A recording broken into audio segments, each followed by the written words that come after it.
मानते हैं। तो किसी ने कहा नारद जी से, विष्णु भगवान आपको बिल्कुल नहीं मानते, बिल्कुल भी प्रेम नहीं करते। तो कहा कैसे?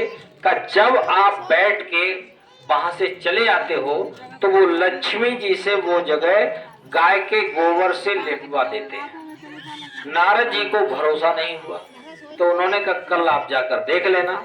जब नारद जी विष्णु भगवान के पास गए और जब उठ करके वहां से चले गए तो भगवान विष्णु ने लक्ष्मी जी से कहा कि गाय के गोबर से वो जगह जो अपवित्र हो गई है, दूषित हो गई है नारद जी के बैठने से, उसको आप लीप दीजिए। अब नारद जी को देखना था, वो लौट करके फिर वापस गए तो देखा कि लक्ष्मी जी लीप रही है। अब नारद जी को बड़ा बुरा लगा। उन्होंने भगवान विष्णु से कहा कि मैं इतना खराब आदमी हूँ, मैं देव ऋषि नारद हूँ, मैं सबका गुरु हूँ, मेरे बैठने से ये जगह शुद्ध हो जाती है, जो आप गाय के गोबर से लिपवाते हो, इतनी मुझसे नफरत करते हो। तो भगवान विष्णु ने कहा हम आपसे नफरत नहीं करते, लेकिन आप निगुरा हो। जहाँ आप निगुरा हो, निगुरा जहाँ बैठता है तो वो जगह अपवित्र हो जाती है, तो आपको गुरु बनाना चाहिए। भगवान विष्णु की बात नारद जी को लग गई। उन्होंने कहा अच्छा, इसका मतलब मैं कुछ नहीं हूं बिना गुरु के? कहा हाँ, बिना गुरु कुछ नहीं। तो कहा जाओ गुरु बना लो। तो कहा गुरु कहाँ मिलेंगे? तो कहा गुरु कहाँ मिलेंगे बताओ? तो कहा कल सुबह जो सबसे पहले मिल जाए वो ही आपका गुरु होगा। कहा ठीक है। अब नारद जी चले गए। अब जब सुबह सो करके उठे तो उनको उनके गांव के ही एक मछुआरे मिल गए, तो उन्होंने वही गुरु बना लिए। अब गुरु बना करके आए विष्णु भगवान के पास। तो कहा कहो नारद जी आपने गुरु बनाए? कहा हाँ भगवान गुरु तो बनाए, लेकिन। तो कल ये लेकिन क्यों? लेकिन क्यों? तो अरे वो हमारे गांव के ही मछुआरे मिल गए। तो कहा गुरु तो गुरु होता है, क्योंकि पहले जैसे अब संत कबीर साहब के समय से ये प्रगट संत होते हैं।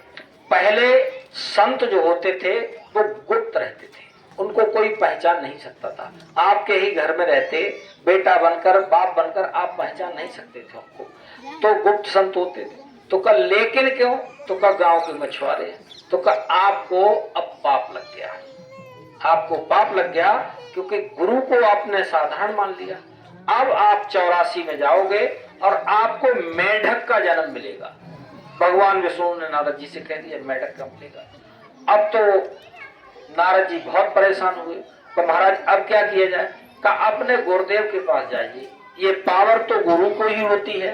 अब वो गए, नारद जी गए तो उन्होंने जो उनके गुरु थे मछुआरे, उनसे हाथ जोड़कर कहा कि गुरुदेव बात बड़ा अटपटी हो गई। का क्या? का विष्णु भगवान ने कहा कि गुरुदेव तो हमने कह दिया, लेकिन तो कहा कि आपको अब 84 में जाना होगा और मेढक का जन्म मिलेगा। तो कहा कैसे छूटेंगे? कहा ये आपके गुरुदेव के पास पावर है। तो गुरुदेव बताइए। तो कहा गंगा के किनारे चलिए। अब नदी के किनारे गए तो उन्होंने कहा कि 84 खाने बना दीजिए, जमीन पर 84 खाने बना दिया। कहीं अब इसमें आप लोट लगा लो। जब लोट लगाई और लगा करके चले आए, जब भगवान विष्णु के पास आए तो कहा सुनाओ नारद। तो कहा महाराज भगवान अब आप देख लो मेरे खाते में 84 खत्म हुई या नहीं हुई। तो जब देखा गया तो वो योनि उनकी खत्म हो गई। का कैसे खत्म हुई? का गुरुदेव ने 84 जमीन पर बनवाए और उसमें लोट लगवा दिया। तो कहने का मतलब ये है बिना गुरु के कोई पार जा नहीं सकता। और गुरु कौन होता है? ये कोई जात पात से मतलब नहीं, जो उस नाम और शब्द को पाले वही गुरु है। वरना तो आप कितने भी पढ़े लिखे विद्वान हो जाओ, हिंदी अंग्रेजी उर्दू फारसी आप सब कुछ जान जाओ, लेकिन आप बिना गुरु के पार नहीं जा सकते। क्योंकि यही आपकी धर्म पुस्तक रामायण में लिखा हुआ है कि गौरव न भवन दित्तरे न कोई, जो विरंच शंकर सम होई। अगर आप शंकर भगवान के समान भी आप ज्ञानवान हो गए, लेकिन बिना गुरु के आप पार नहीं जा सकते।